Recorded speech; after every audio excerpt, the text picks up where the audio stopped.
नमस्कार मंडळी. तर आज ना मी माझी तुम्हाला एक सिक्रेट ट्रिक सांगणार आहे. म्हणजे ज्यांना ज्यांना चपात्या लाटायला उशीर लागतो त्यांच्यासाठी ही ट्रिक आहे खरं.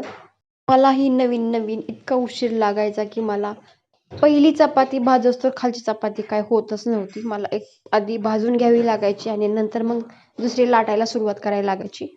तर करायचं काय की सगळ्या चपात्यांचं आपण कणिक पीठ जे मिळेल त्याचे उंडे असे बनवून घ्यायचे, एक एक करून बनवून घ्यायचे आणि एका एकाला ना तेल लावून ठेवायचे. म्हणजे एकदमच सगळ्यांना ते एक एक करून तेल लावून ठेवायचे.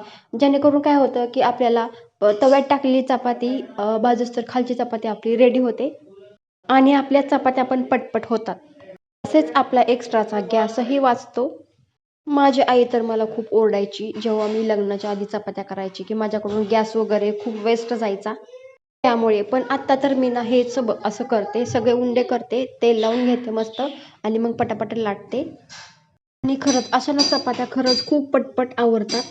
ज्यांना कुणाला फास्ट चपात्या बनवता येत नाही ना त्यांनी नक्की असं ट्राय करा. खरंच खूप हेल्प होते अशी चपाती केल्याने. तसेच आपला गॅसही वाचतो आणि आपला वेळही वाचतो आणि सकाळच्या धावपळीत तर हे एकदम बेस्ट आहे.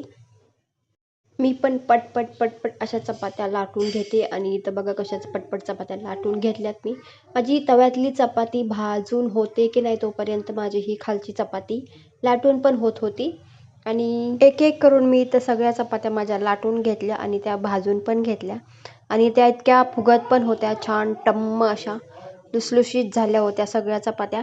आणि सोबतच इकडं माझं छोटं पिल्लू पण हळूहळू इकडं येऊन मला चपाती मागत होती. मम्मा मला थोडीशी चपात देईना म्हणून गरम गरम चपाती पण खात होती.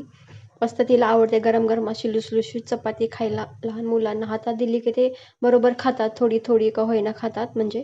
आणि आमच्याकडे टम्म अशी चपाती फुगली की सुगरण आहे बरं का असं म्हणतात बरं का. तुमच्या इकडं कसं बोलतात काही माहीत आता. आमच्या इकडं तर टम्म फुगली की म्हणजे सुगरणच आहे बाबा ही, तर असंच म्हणतात बरं का. चपाती इतक्या टम्म फुगवते.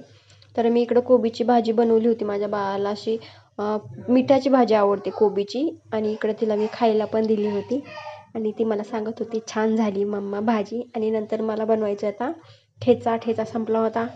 पटकन आपलं भाजीला वापरायला बरा पडतो म्हणून मी तो बनवून घेतला. तर चला इथंच एंड करते. Bye bye and take care.